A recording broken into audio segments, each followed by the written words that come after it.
Bonjour à tous et bienvenue pour cette review Zone Geek en rapport avec le film Blade Runner 2049. Blade Runner 2049 qui n'est autre que la suite du premier Blade Runner, sorti en 1982 et réalisé par Ridley Scott. Ici, le film est réalisé par Denis Villeneuve, l'élu parmi les élus. Pourquoi? Parce que tout le monde attend ce film et attendait ce film au tournant. Il faut savoir qu'évidemment, il y a eu beaucoup de craintes. Souvenez-vous de Ghostbusters 2016 qui était un véritable massacre. Mais ici, justement, mon avis est extrêmement positif et vous allez comprendre pourquoi. Tout d'abord, je vais commencer par le pitch. Quel est le pitch de Blade Runner 2049? Eh bien, c'est très simple. Le film réalisé par Denis Villeneuve met en avant un acteur, Ryan Gosling, que vous nous connaissez tous, avec l'interprétation du personnage de K. Qui est K?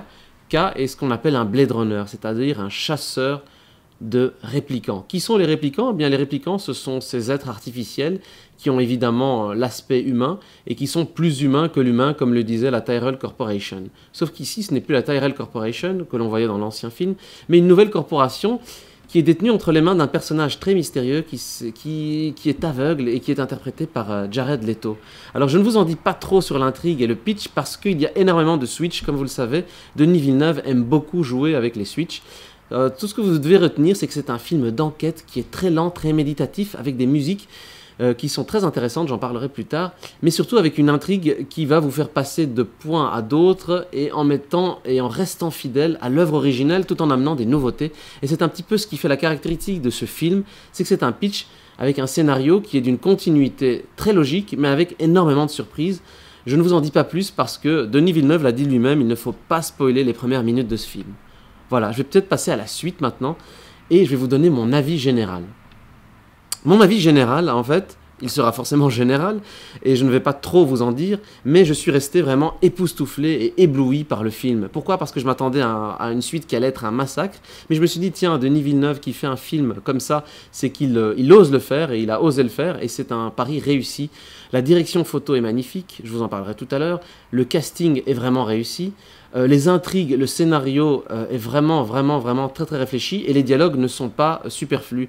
Toutes les phrases ont leur utilité dans le film et les intrigues, et c'est un film qui joue beaucoup sur les émotions, vous allez le comprendre, et donc forcément vous allez vous sentir vraiment proche de l'ensemble des acteurs et surtout du personnage de Kay qui est interprété par Ryan Gosling. Alors le petit plus évidemment c'est Harrison Ford que tout le monde attend, malgré son âge avancé, il amène vraiment quelque chose de très important et ne nous attendez pas à voir évidemment le personnage principal du film comme étant Harrison Ford, mais plutôt d'autres personnages, voilà. Mais il y a évidemment des moments très émouvants avec lui que vous découvrirez pendant le film. Nous allons maintenant tout de suite passer aux personnages.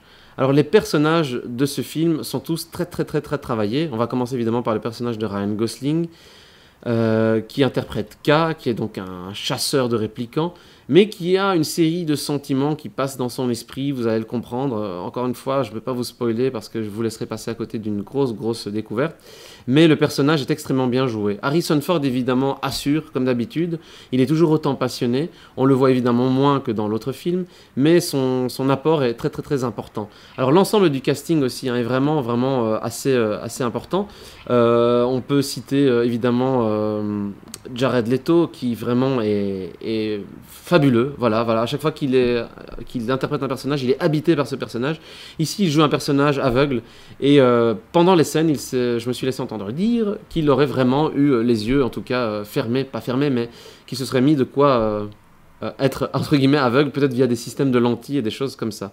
Alors il y a Robin Wright, qui est une actrice qu'on a vue dans Forrest Gump à l'époque, qui joue le lieutenant Joshi, qui est vraiment très intéressante, un personnage féminin. C'est bien parce qu'elle joue le rôle un petit peu du commissaire, donc du chef de la police de Los Angeles. Personnage très intéressant. On voit ici évidemment des références au test de Wolfkamp qu'on voit dans le premier film et une série de choses. Alors il y a toute une série de personnages, d'acteurs. Ana de Armas qui joue un personnage holographique qui est très intéressant. Elle s'appelle Joy. Vous allez comprendre aussi pourquoi est-ce que ce personnage est très intéressant, parce que c'est un personnage artificiel, mais qui en même temps a une série de sentiments. Il y a beaucoup de personnages. On a Thomas Lemarquis qui joue un petit rôle, qui joue un espèce d'archiviste dans l'entreprise, qui est un personnage qui apparaît très peu de secondes, mais qui est vraiment marquant de par son regard, la manière d'aborder les choses. On ne sait pas si c'est un répliquant ou un humain. Enfin voilà, tout ça pour dire le casting est vraiment extrêmement réussi. Je vais vous donner plutôt mon avis maintenant sur la direction artistique. Alors je pense que si le film ne gagne pas un Oscar, ce n'est pas normal. Ben, pourquoi? Parce que la direction photo est vraiment sublime et incroyable. Alors il faut savoir qu'ils ont essayé de rendre hommage au film noir des années 40 en ayant une déco très Chicago de cette époque-là. La direction photo est assurée par Roger Deakins, qui est vraiment un ancien d'Hollywood, mais qui est quelqu'un de très timide. Et dans le film, chaque plan est vraiment travaillé comme l'étoile d'Edward Hopper, par exemple, cet artiste peintre qui rendait hommage à pas mal de villes américaines. Et évidemment, il rend hommage au premier film de Ridley Scott. Et il n'y a rien à redire, l'image est sublime, toutes les séquences sont vraiment uniques. Alors évidemment, certains sur Internet disent que la direction photo est vraiment trop proche de celle du premier film, mais le directeur photo a amené aussi un nouveau décor qui se passe en dehors de Los Angeles. Vous allez découvrir un petit peu ces décors rouge-orangé qu'on voit un petit peu dans le trailer, et vous allez comprendre pourquoi est-ce qu'ils sont là.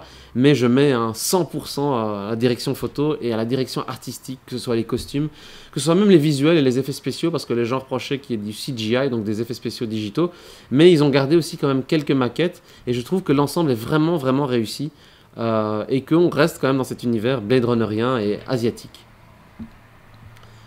Je vais passer maintenant à la réalisation et au scénario. Alors pourquoi est-ce que je vais m'attarder rapidement là-dessus? Parce que je vous ai déjà beaucoup parlé de la réalisation, mais ici justement on est dans une réalisation très méditative, très lente, avec des dialogues qui ne sont pas superflus, et avec un scénario qui est vraiment, vraiment très très réfléchi. Il faut savoir que Denis Villeneuve a eu la liberté complète avec Ridley Scott, qui lui a donné le scénario, il lui a dit je te fais confiance, vas-y à fond. Et donc même sur le tournage, Ridley Scott n'était pas là tout le temps.